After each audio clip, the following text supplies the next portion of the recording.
Good afternoon, greater Philadelphia area. This is Toole Time, Real Estate Radio on WWDB 860 AM. I'm Tom Toole. Sarah's going to be right back. She had a very important call she needed to take, and we both work at the Tom Toole Sales Group at RE/MAX Main Line, the number one RE/MAX team in Pennsylvania since 2018.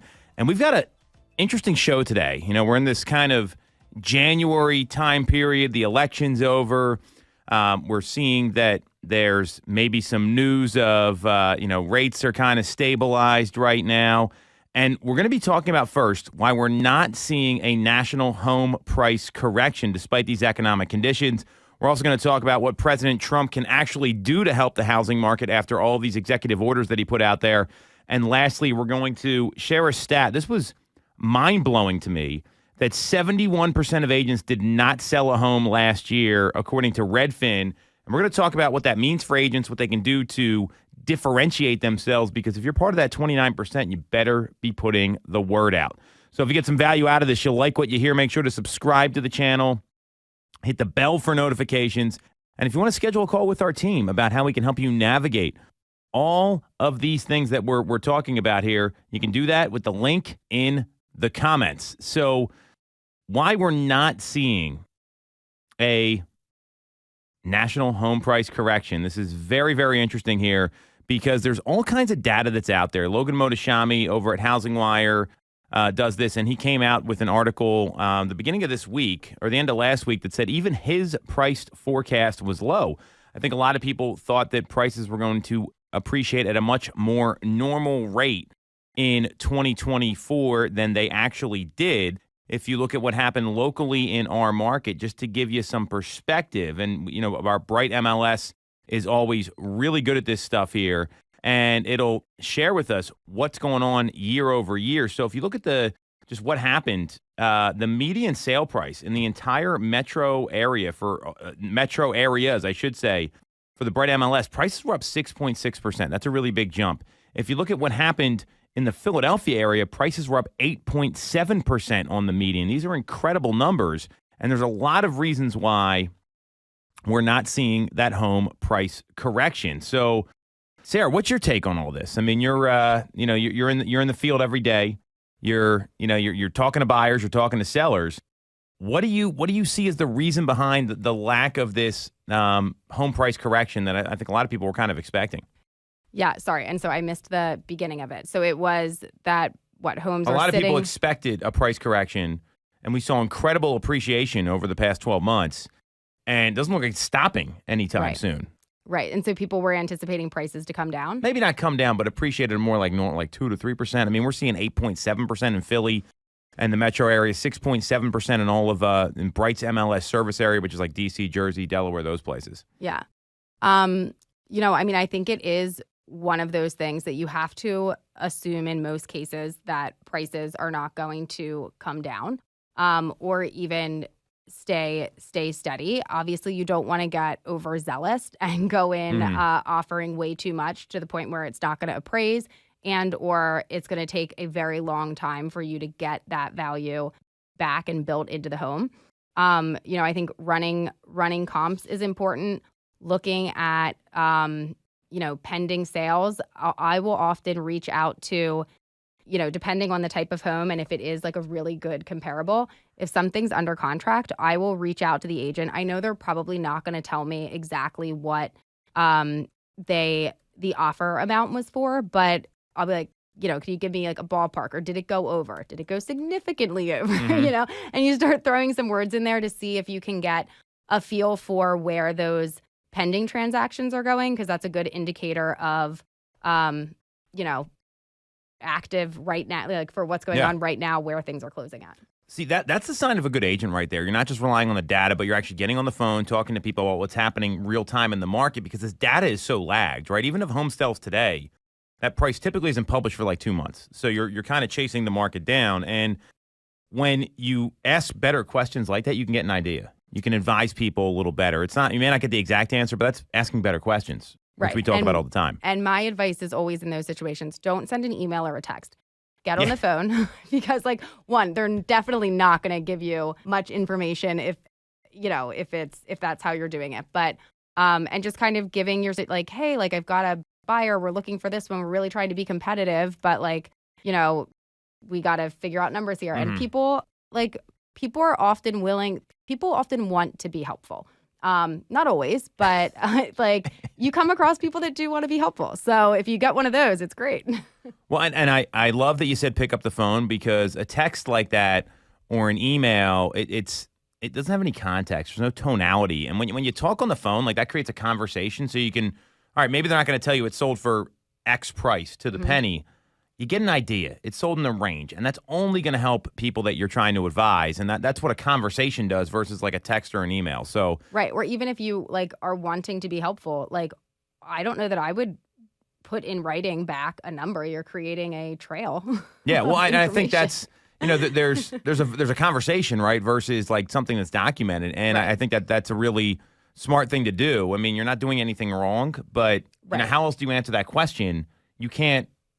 Like, was it too high? Was it too low? You're not going to have that back and forth. So that's where voice-to-voice is a very valuable communication technique. So, what we see here in this Altos Research article, where that was, and there's calls like maybe there's going to be price declines or what's happening. Well, we have these rates that are persistently in the low sevens right now. That's kind of what we're seeing, and it's pretty clear they're not going to be moving anytime soon. Like, I don't see this changing at all, right? Yeah. And, if you look at, we're going to talk next about what the president can do about this, because he's very like, hey, I'm going to improve the home affordability crisis, but I don't know what he can actually do to make that happen. Mm-hmm. So, when you look at what actually went on and what we're going to expect, this is like a supply and demand thing. I think it's pretty simple.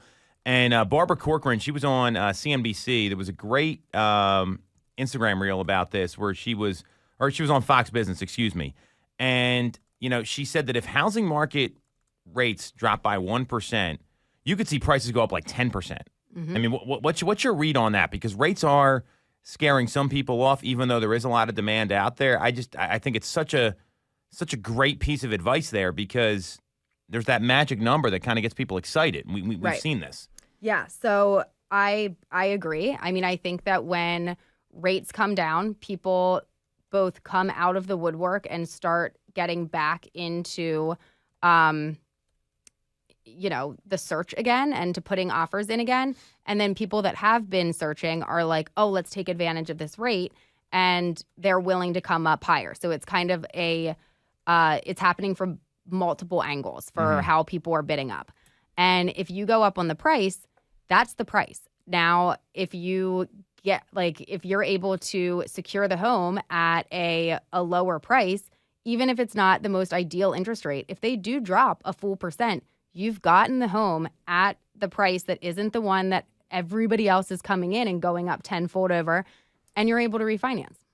Well, that's good advice, and that's what a lot of people. I mean, if I'm a consumer right now, I'm listening to what Sarah said there, because the way I see this, like for every one buyer that's out there actively looking, there's likely 10 on the sidelines that are waiting for something to happen. Yeah. And there is a magic number out there that gets people off the fence. Keeping Current Matters, they put this chart out there. We've looked at it like a number of times where it's like dark green, maybe a medium green, then like a light red, and then a dark red. Mm-hmm. And right now we're in that like light red area in the low sevens. And then once you get into that 6.5 to 7 range, it goes like medium green, where there's a lot more intent. And then obviously closer to 6, it's that really dark, heavy green. And that's absolutely going to happen. So if the predictions are what? 6.34% by the end of the year is what we're seeing. There's like 26 different predictors that was the average.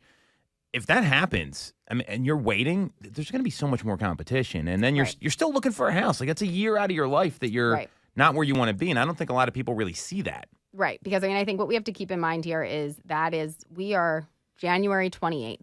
Like, they're talking that it could hit that rate probably by December 28th. Yeah, like we're very, very far away. So that is 11 months of still searching, still, and if you're out there actively looking, you probably have a reason to make the move.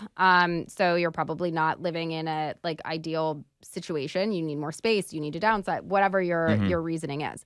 And that's a lot of months that you could have been already starting to make those mortgage payments, and that you could have secured the property. Because when they dip into that, competition really spikes.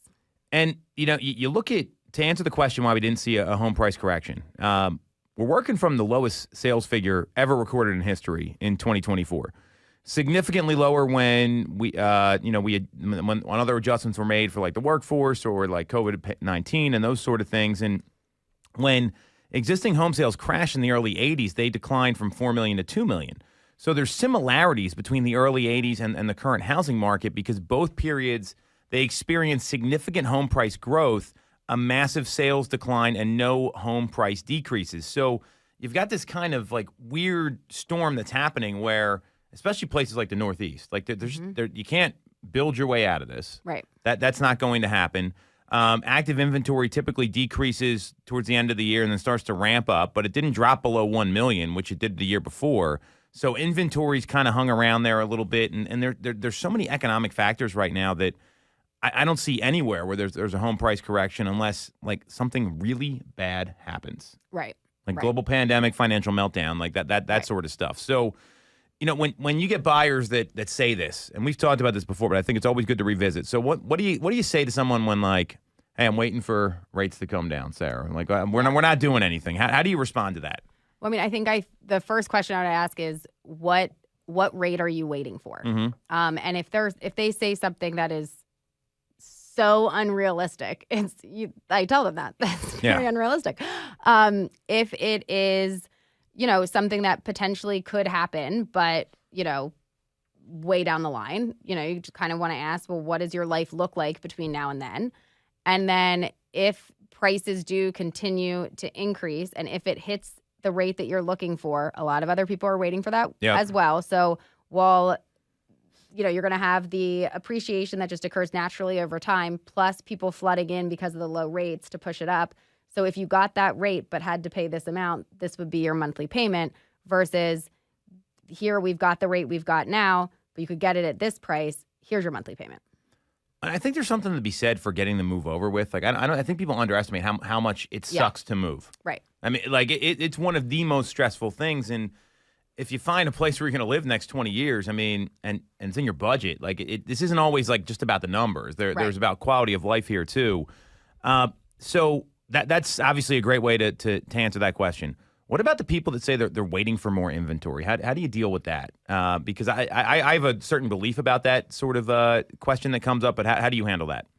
So I think it, to some degree, depends on, like, is it somebody that is very, very tied to a particular neighborhood, a particular street? Like, is there like a super, super tiny radius that they are wanting to stay within, but they would pay to do it? Like their budget would allow them to offer like very competitive numbers for that, but nothing's unlocked. In that case, I've sent out letters to, I mean, I'm not going to do it for a whole school district, obviously, but if there's like a very small. That would be wild. Oh my gosh. Like, can you imagine the postage? It's 73 cents or 74 cents for a stamp right now. And you figure, I mean, just how many homes are in these schools? That's wild. Right. So if it really is something where it's like, yeah, there actually might not be inventory because you really want to be in this one area, but if something opened up, you would pay what needed to be paid to get in there. I'll send letters.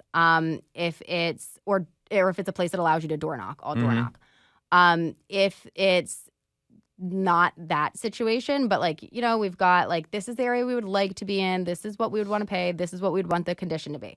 Then, and if nothing's falling into those three pieces together, then which one can we adjust? Which one can we move? Because we might have to move one of them. And just let me show you stuff that's outside of these three things, and then see if that is the right fit. Sometimes people think they have to be in a certain area, and then when but they might not like what they're getting for their money in that area. So then suddenly everything that you look at in what they're saying they want is too expensive, is not big enough, is, whatnot. So if you're able to be like, well, then let's see what things look like that maybe are a little bit larger and a little bit less, but in a different area, and see which one ends up feeling better. Well, and what you're doing there is you're giving people options, and you talked about they don't like the pricing. Well, they may not like the taxes in some of these areas. Like there's some areas around here that we deal with that have very high taxes compared to others. And if you don't need to be there, that's a little bit of a different situation. You talked about the person that's very specifically looking for a home. And I'm a big believer that if that's the case, you've got to have a strategy with them. Like you're talking about targeting homeowners. I love that. And then also letting them know, like, hey, we need to be ready like at all times. This is not something where we can look for a couple months, then get frustrated and not. You may be looking for a year or two. And I'm going to be along for the ride with you during that year to make sure that we're identifying the right properties. And I've had many clients like that. We look at like 3 homes in 12 months and they buy one because they know exactly what they want, which is great. You've got to walk them down that path a little bit. And that's really important to let them know you're not looking for a quick sale. You want them to buy the right home, not the next home. And that's language agents really need to start adopting. So, right. And then I guess also prepping them that if that home does come up, like you're going to want to be very competitive with your offer because it could be another 12 months until another one comes up. Yep. Yeah, exactly. So I think, and that's everything that Sarah is talking about here and what we're talking about, this is the difference between a good agent and a great agent. Because a good agent, sometimes they will tell you what they think you want to hear so you get hired. I just came out of an appointment like that where they said, I don't want you to tell us what you think we want to hear. And I said, well, I wouldn't do that because that's the worst thing I could do. Right. And we're going to give you all the news. And we can do it politely and professionally. It's not aggressive, but agents are so afraid to deliver bad news. And guess what? There's a lot of bad news when you're looking for these things. We didn't get the house. The septic system failed. Yep. The market does not like your price. And we've had 38 people look at the home and nobody's made an offer yet. These are things people need to hear from their agent.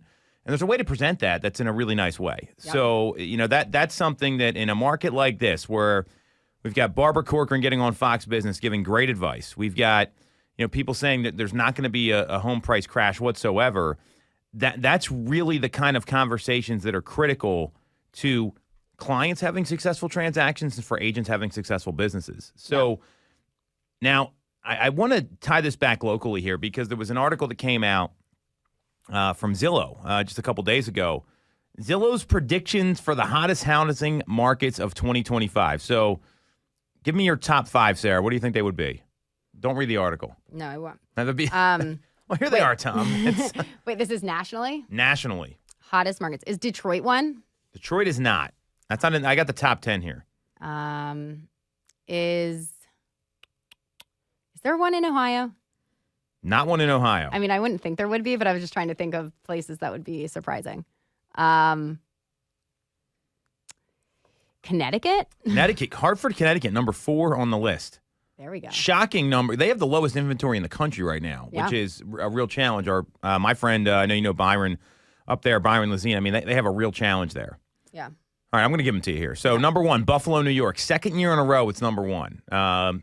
Indianapolis, Indiana, number 2. Providence, Rhode Island, number 3. 4 is Hartford. 5, Philadelphia, Pennsylvania. So, well, and I think this is interesting because they talk about the reasons why behind this. And here's the factors that get evaluated. Price growth, inventory, and velocity. So that means the inflow of new listings, and what pace they're coming to the market.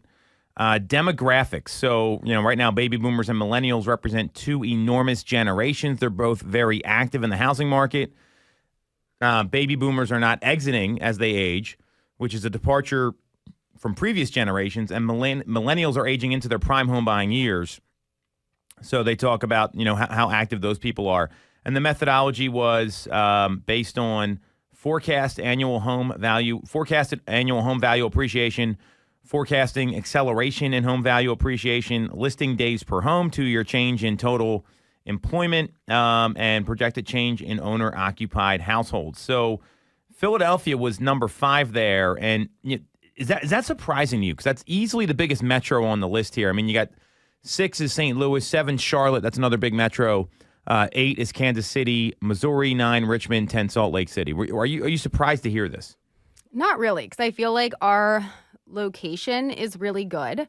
Like we're close to a lot of other major cities. You don't have to pay the same price of, some of the major cities. Mm-hmm. And there is still, there's still like great opportunity here. So I'm not really surprised. Well, and I think that's what they look at here. I mean, Buffalo is typically like an undervalued market. Indianapolis, same place. You get a lot more bang for your buck there. Philadelphia, if you look at like the adjacent cities. Did they write this list before the Bills game on? It's January 7th, so yes, it was before the Bills game. Maybe they were hoping they'd make it to the Super Bowl. I don't know. Apparently, a lot of closeted Buffalo Bills fans at Zillow. Maybe I don't know. I don't think they would do that there. I know. I've interviewed Skylar Olson, the chief economist. I don't think she watches any sports. Would be my guess. She was talking about like having us over for dinner and having vegetables from her garden. Okay. So I don't know. I think she might be a Bills fan. I'll ask her. I can email her right now. I agree with you. I mean, but you look at like we got New York to the north, North Jersey, D.C. Of all those areas, Boston, we are easily the most affordable market out of all those large metros, and we're the fifth largest metro, sixth largest metro in the country, depending on what you're looking at. So I think that shows some value in the market here. Now, the preface here is these lists come out all the time, so I wouldn't like it. This doesn't mean that like, and you're going to see real estate agents do this like. Located in the number 5, ranked hottest housing market according to Zillow. That doesn't mean anything. I think it's a recognition of the market that we're in. That our inventory's low. We saw very high price growth last year. Again, the average for the metro on the median over 12 months was 8.7%. You talk about inventory rising. Inventory's up like 12%. Like these are all the things that they're talking about here. So I would imagine, if you're an agent or you're a buyer, what this tells me is you better be prepped and know what you're getting into in the marketplace and understand a lot of these trends that we're talking about here. Yeah.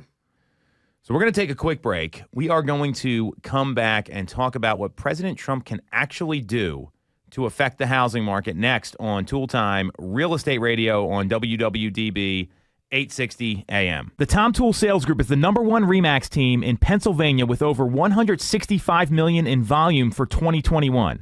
I'm Tom Toole, and our team has achieved that kind of success by being a great place to work with and to work for. No one knows Greater Philly better than we do. We know real estate, but more importantly, we're real people. We hire the best agents, and we give them all the tools to succeed. Even our brand new agents sell 17 to 24 homes a year because our team delivers the best experience in real estate. Teams deliver a better experience than individuals, and we're a top 1% real estate team in the country. We call it AAA service. We're your advocate, ally, and advisor because this isn't a transaction to us. It's a relationship. If you're buying or selling a home, call the Tom Toole Sales Group at RE/MAX main line at 610-692-6976 or visit tomtoole.com. That's tomtoole.com. Sell your home for more, and remember the real estate golden rule. You always get more when you work with Tom Toole. When looking for a mortgage, you shouldn't have to sacrifice service to get a great rate. Visit the Sutera team at Cross Country Mortgage. We are your local, Pennsylvania lending experts with loans that fit nearly any unique home buying situation, including first-time buyer options, low to no down payment options, and non-agency products. Get a free pre-approval now at ccm.com and search for us, the Suteras. That's S-U-T-E-R-A. At Cross Country Mortgage, when it's time to move, we're right behind you. Equal housing opportunity, subject to credit approval, NMLS 3029, NMLS 1390366, MLSconsumeraccess.org. Have you considered a career in real estate? Do you want control over your income? Whether you have a license or not, call us today at 610-692-6976 or visit tomtoole.com. Join our team, the Tom Toole Sales Group at RE/MAX main line.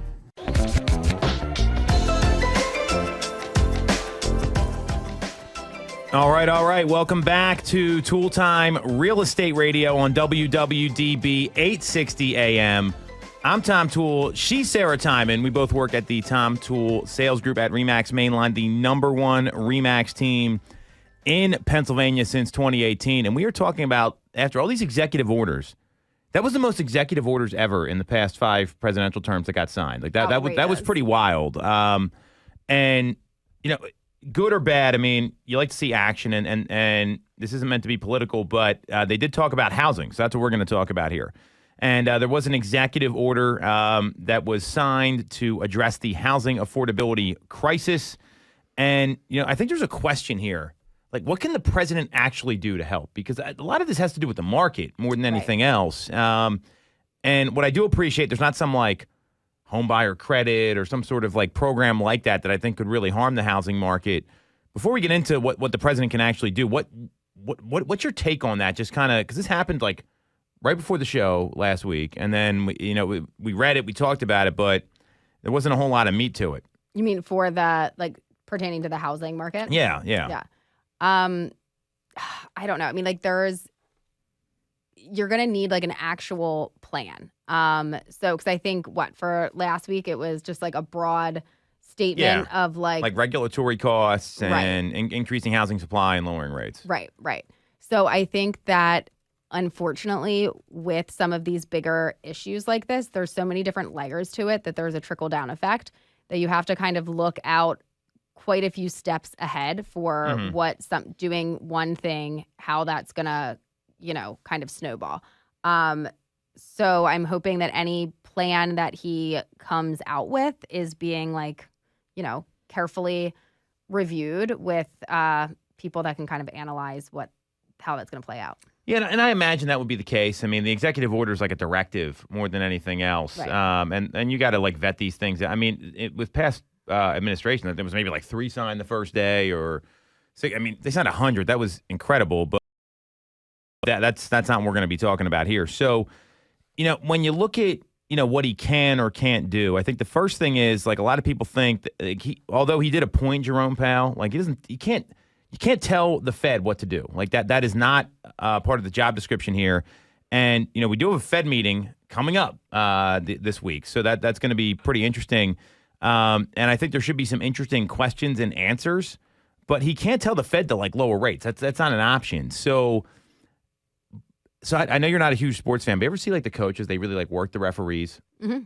I think that's the only strategy he has with the Fed is he's got to work Jerome Powell. Hey, we need rates to come down, and just kind of, I think, apply pressure from a media sense. I mean, I don't know if I don't think Jerome Powell's going to bend, by the way. I mean, that guy doesn't, but he can't. That's the only strategy to actually do anything with the Fed. And it's all going to be based on economic data, including new home sales, PCE inflation, bond auctions. Jobless claims are going to be released on Thursday. So we have all these things happening this week. I don't see that there's anything he could do to influence the Fed except berate them. Berate them, talk to them, whatever you're going to call it, something like that. So I think that's probably the only thing that could get done. I mean, I don't really see anything else there. And when we look at what the Fed's planning on doing, let's look at the rate predictions here. So I doubt there's going to be a rate cut. I mean, the meeting's in 22 hours here. What do we got here? Of course, the website's not coming up. But I think the last time we checked on these odds, it was there's a 0.5% chance. There's no rate cut coming. So I think that's probably safe to say. What about the regulatory costs? What do you think about that, Sarah? Because I think that there was a lot of data that the Biden administration added $50,000 to household consumer costs because of with just regulatory issues that were coming up. And under the previous administration, Trump lowered those by $11,000. Yeah. So I think if there is fluff in there and there's red tape and things that are costing time, costing money, and aren't really doing any benefit, absolutely cut them out. But at the same time, wasn't he increasing all of the tariffs? So we weren't going to actually see, isn't that what we were talking about last week? So I think that if you're going to cut, I think that's a great step to look into that. But if you want to actually bring down the housing costs and make things more affordable, as he said that he was going to do, you can't reduce one and increase another. You're going to be flat. So, look at the things that will bring it down.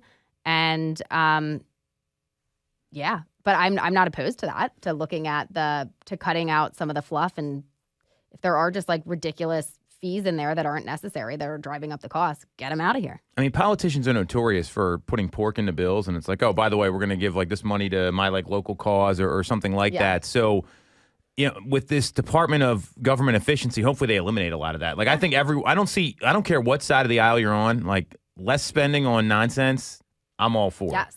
Especially if it's raising, household costs by $50,000. That's a lot of money. Right. That's a lot of money for a lot of people. So now we got mortgage spreads, right? And mortgage spreads, if you don't know what that is, so that's the spread between the actual mortgage rates and where the 30-year comes in. So the 10-year yield and mortgage rates, the ranges that are predicted are, I'll use Logan Motoshami because he always gives a range. He gives a big range, by the way.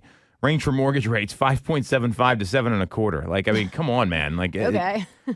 And then a range on the 10-year between 4.7 and 3.8. Now, I also think he's being realistic here because if rates do come down to 6 3/8, that's in that range. Mortgage rates really haven't moved a lot after all this inauguration and election nonsense. They did get some movement on the 10-year, but it didn't cause rates to move much. I think there's a lot of factors here, especially with like the LA wildfires and some other things going on. So unless the 10-year improves or the spread improves, because the spread's the delta of where the 10-year is coming in and where mortgage rates are. If it doesn't improve and it's still going to be that, where it is right now, rates aren't going to come down. I don't see it happening at all. And I think the question that came up is that does the president have the authority to order someone to purchase mortgage-backed securities in order to improve the spreads? Because that would bring the yield down or bring the yield up, which could help grow sales and get mortgage rates closer to 6%. Logan says no, but what he did say is that there's government-sponsored enterprises which are still under conservatorship. They could use some of their earnings to buy these mortgage-backed securities, and that could cause the spread to improve. But that seems kind of unlikely. I think it's more likely than an order coming from the president. But I don't see that being very likely either. I mean, this is all like kind of harebrained when I'm hearing all this stuff. I don't know what your thoughts are. Right. And I mean, I think whatever is, allowed or what he can do or can't do, I think there's going to be a lot of headlines for things that he proposes to do and says that he can do. Mm-hmm. So what will actually be able to come from it and how it all like trickles down and plays out may be different from some of the headlines that we're going to be seeing. And I think it's the same with, when people look at not to be like political, but headlines for anything that maybe be talking about things on a national level. And like here in with real estate, you need to focus on local. And there can be different headlines or different clips that make you think that a whole bunch of different things are happening. So I guess just, going back and finding out what is current, all you can control is what is currently going on right now. So kind of bringing it back to that. Yeah, and I think that's a good way to look at this. I mean, headlines are a joke anyway. I mean, there's writers that will write an article and they don't even come up with their own headlines. Like, I think you need to be very mindful of that. So, what we're looking at here, and I think that the reality is that, the president can influence policy, but he's still got to get approved by all these. This is what checks and balances are for, right? Like, you have the House and the legislative branch, right? You got the executive branch. You have the judicial branch. This is like social studies. I don't even think they call it that anymore. I don't even know. Well, I'll find out soon when I talk to my kids. But here's how the government works. And I like that there's the idea. Hey, we want to lower costs. I like eliminating a lot of that regulatory stuff. I think it's going to be very interesting what happens at the Fed meeting when they make the announcement this week. We've also got jobless claims data is going to be released on Thursday, and we did see an increase in jobless claims last week. And it's funny because we see these like peaks of the jobless claims and they always like dip back down and jump back up. And, I don't know that you can even believe the job numbers based on how they get revised all the time anyway. Right. I mean, imagine you told a seller, hey, here's your price, but guess what? I changed my mind. We're going to adjust it by 33%. Yeah. Probably get fired. Yeah. Right? Yeah. Well, that's what happens with these job numbers. So I don't think we're going to hear anything from the Fed this week. I'd be interested to see what kind of questions we get. Now, what this means is that these are the rates we're dealing with right now. So what advice do you have for agents and for consumers, knowing that we're probably not going to see rates adjust too much, I would say over at least the first quarter of the year and probably up until like June or July? Yeah. So, I mean, while obviously it would be great if the rates were lower, I like a steady rate. Well, tell us more about that. When you've got, every day, every week, they're jumping up, jumping down. There's always talk that there's about to be movement, that things are about to like shift drastically. It just creates a lot of uncertainty. And then you want to make sure, like as a buyer, and this makes perfect sense, you want to make sure that you're on the right wave of the rate.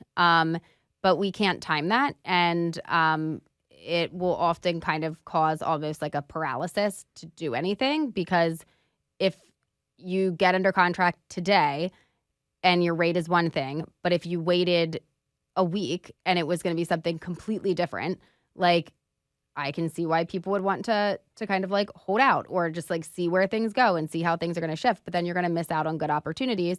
And just that sense of things always being like in flux just makes you uncertain. So having something steady and stable kind of like calms things down, lets you take a breath, lets you kind of like see where you're at and get comfortable with the numbers. And then obviously I would love to see the rates come down. Yeah, but, I mean, who wouldn't? Right. But I don't want to see like, I don't want a bunch of this going on. Well, and I think the problem, if rates come down too fast, you're going to see inflation creep back up again, which is what they're trying to fight. And for some perspective here is that the average 30-year fix in the U.S. is 7.72% from 1971 up until today. That's the last, however many years. I can't do the math. Probably like 50-ish. And when you look at some of these comments here, it looks like the earliest possible rate cut would be in March. And that assumes we're going to see like a drop in inflation. And this is what a lot of people are saying from like Mortgage News Daily and a lot of these other speculators and forecasters that are out there.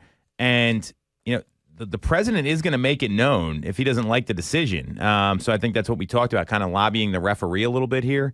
And because this is where we are, until we see like inflation come down and the labor market break a little bit here, this is what you're dealing with. So if you're trying to wait, you might be waiting years for rates to come down, and that's probably like the most important thing to think about. So, the president, there's going to be an impact here, but everything he's talking about doing, this is like at least a year out. I mean, by the time it makes its way through Washington, those people can't. I mean, they could barely confirm the appointees he had. I mean, and there's like a whole fight about that. So that's just what we're going to be dealing with. So don't expect a flip don't expect a switch to flip here anytime soon would be my recommendations to people, as much as Trump wants to bring these rates down.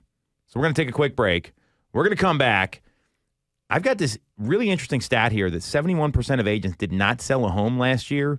And we're going to talk about not only what that means when you're interviewing on the consumer side, but also what agents should be doing to earn business and lean into how they're helping people on a regular basis. We'll do that next on Tool Time Real Estate Radio on WWDB 860 AM.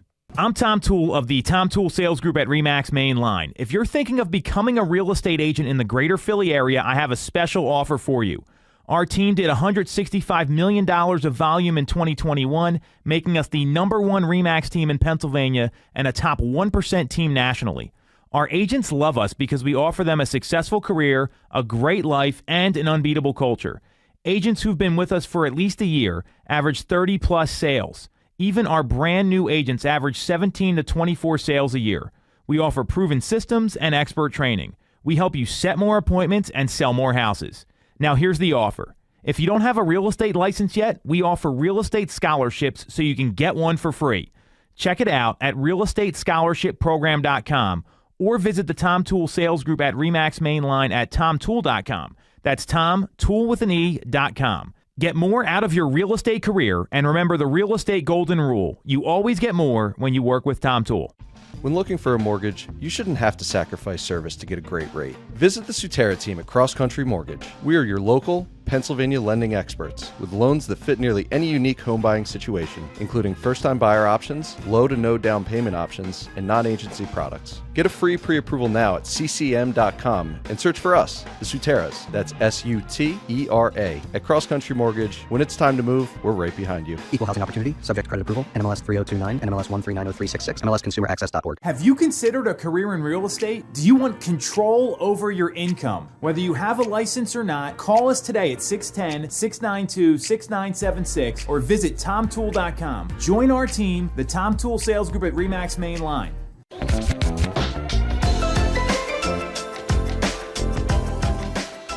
Welcome back to Tool Time Real Estate Radio on WWDB 860 AM. I'm Tom Toole. She's Sarah Tymon. We both work at the Tom Toole Sales Group at RE/MAX Main Line, the #1 RE/MAX team in Pennsylvania since 2018. And there is an interesting stat out there that just got posted by some folks at Redfin that 71% of real estate agents did not sell a home last year. So if you get some value out of this, you'll like what you hear. Make sure to subscribe to the channel. And if you want to schedule a call with our team about how to work with people that are not part of that 71%, Sarah specifically, you can do that with the link in the comments. Do you believe this stat? That's my first question. Yes, but I think that it would have to be from a lot of people that are also not actively trying to do any sales. Like, I think that there's probably a lot of people that have their license. Now, it was a year of that we had to do like continuing ed. There were like some different things that you would think like, why are you going to put the time into it or pay the money if you're not actually going to do it? But, I think there are certainly a handful of, or like a large pocket of people that have their license, but, and keep it current, but aren't actually like really doing anything. Like maybe it's just like if a family member needs something every couple years or, or also, I guess included with that number would be people who got licensed, got into the field, did it for a few months, didn't get a sale, moved on to something else. It's not like there would be it's not like their number gets taken out of the pile then, you know what I mean? So I think that there is a large chunk of people who get into the industry and don't get a sale and then leave before they get one. So it might not be that like for the whole year they were actively trying to get one. Good point. Look, there's people like that come to our company and they're like, this is not what I thought, even though, I mean, they think real estate's going to be easy, right? Yeah. And you were in sales before you got into real estate, so you had a much better perspective. But you watch these shows, like oh, I'm just going to walk in, I'm going to sell a house, and it's not like that. Show up, collect a commission check. Yeah. Easy money, right? Whoop, that doesn't exist. No. Doesn't happen like that. It does not. We both can attest to that. So I tend to agree with you. I think that's a good way to look at this here. We also saw NAR membership decline last year. So for the first time in a while, the NAR numbers, they dipped below 1.5 million. They were like 149 and change. There was a 2% decrease, or about 45,000 members that fell off of NAR. So this is for 2024. Yeah. So it was, and they declined by like 1.6% the year before. So there is a little bit of a decline, but there's always new people getting into the business too. So, so this number here, it's comes from Redfin. The guy's name is Joe Rath. He broke down the view of active agents in the industry, and he actually said like not all realtors are in the business of closing transactions, so that number can be a little bit misleading. There are referral agents out there. There are agents that maybe are associate brokers or brokers of record. They're not actively selling. That's still not a lot. Like you can't. But it contributes to the data. And I think, like you said, it was a tough year last year. I mean, we're coming off the lowest level of transactions since 1995. So when you see this number, I think there's two things you got to be careful of. One, like if you're a real estate agent, don't start posting this all over social media because you're going to look like a jerk. There's a way to probably position yourself a little better there. And there's also an opportunity that you've got to showcase how you can actually help people. So I know you started sending out like a resume and reviews and stuff like that before you go meet with people. You want to share how you're doing that in like a nice way instead of like, hey, don't hire one of these 71% of idiots. Right. Like I don't think that there's any reason to put anyone else down. Show what you do. You know what I mean? Like you don't have to, you can like show what you can do and what you do differently. And, reviews and testimonials are a great way to support that, without saying like, hey, a lot of these other agents aren't going to do any of it. You know what I mean? Like just show them what you do. Well, and I think that what that does, it's like third-party validation, right? And it just eliminates that concern like, hey, does this person experience? Because a lot of you're meeting strangers all the time. Like it's not, I don't think people really get that. Yeah, they might have got referred to you from like a client, but you never met these people before. You're meeting them at a house, sometimes a property that's vacant, right? Sometimes you're meeting them, they're inviting you into their home. Like there's a lot of, I'm looking for the right word here, but it's you're in close quarters with people. So the more you can send that stuff, the more it lowers that barrier. Chris Smith, so he came on the show. I don't know if you remember this. He came on the show and he talked about like Michael Jordan and some other stuff. He used to work at Curator, and he had a pretty good way to position this stuff here. He sent an email out today about this. I thought it was pretty insightful. So what he did was, and tell me what you think about this.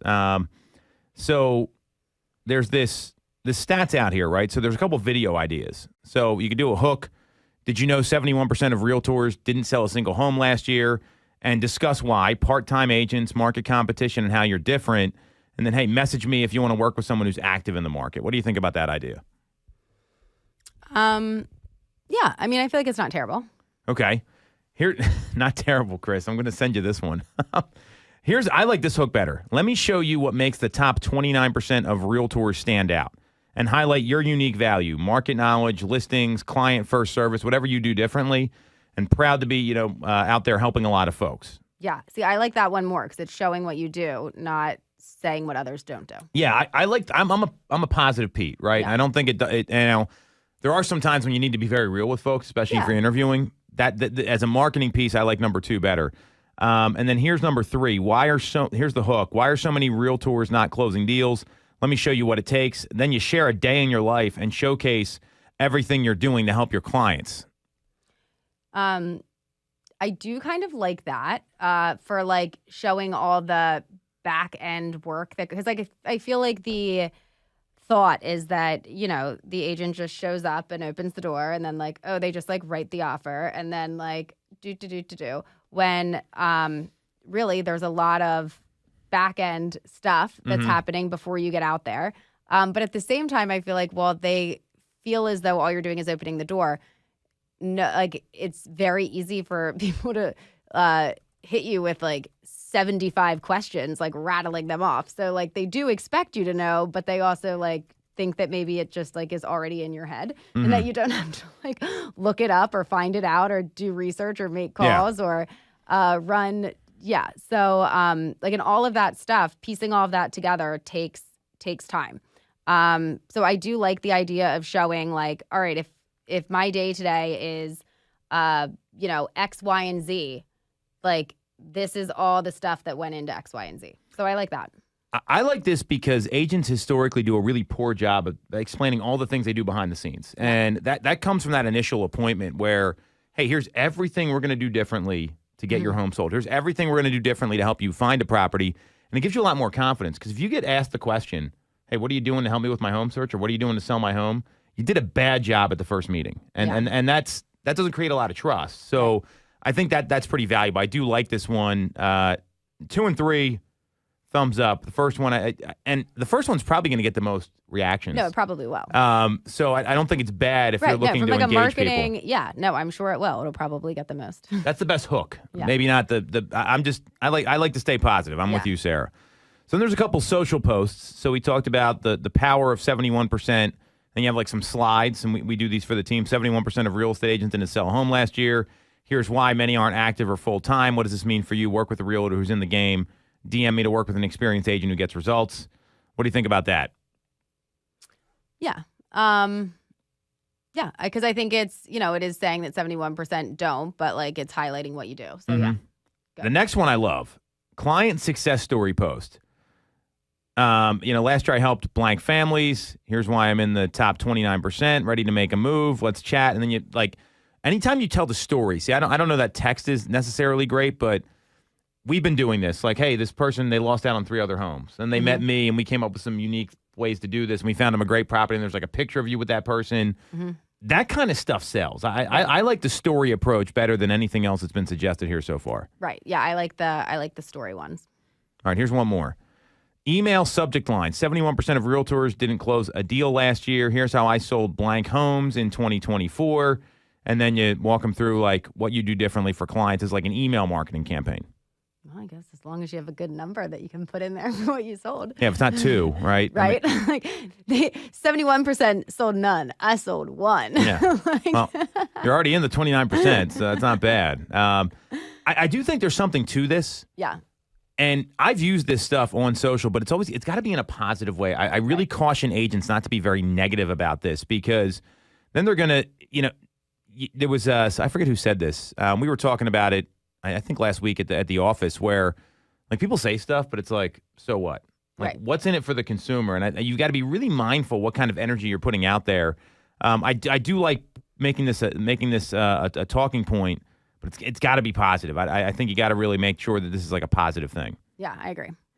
All right, so here's some of the other stats from this. So I want to get your reaction as we wrap up the show. 57% of agents in this survey said their business hadn't seen much change as a result of the NAR antitrust settlement last year. you believe that, not believe it? What do you think about that kind of number? I believe it. I think good agents, it hasn't been that big of a change if you know what to say. Now, there's some people that still don't know what they're doing. Like, I'm getting agreements that are wrong all the time. We've had this conversation where the agents just don't know how to fill out the contract. Right. Which is a major problem. Because also I feel like different brokerages want it differently. Like, it isn't totally, unless I'm wrong here. No, you're right. There's for us, it's like, oh, this is the right way. But that might not be what another brokerage has determined is the right way. So then you're filling it out according to the way that you think you should do it. And then you know what I mean? So I think there is still, I don't think there is an exact right way. Like, it hasn't been said what the right way is yet. The biggest challenge I've seen is that agents don't know how to communicate with clients. I mean, the mechanics of the agreement, it's silly because you got PAR saying one thing, then you got all these attorneys saying like other stuff, and everyone's kind of arguing about it. And I do agree there's sometimes there's more than one right way to do things, and that's what people don't realize. So I think that's less of an issue than not knowing how to talk to people. I know you're not having any issues with these new changes with buyer contracts, but there's a lot of people that are having issues because they don't know what to say. Right. I mean, I think the fact that we are able to that there are different versions of it make it to where it shouldn't be a thing to get that signed. I agree. I mean, the non-exclusive is such a great tool. I mean.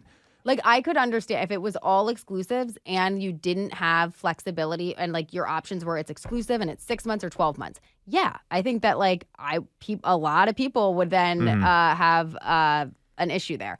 The fact that you can present it a couple different ways and that it can mean a couple different things, that no one has to be locked into anything, there's no reason not to be able to get it signed.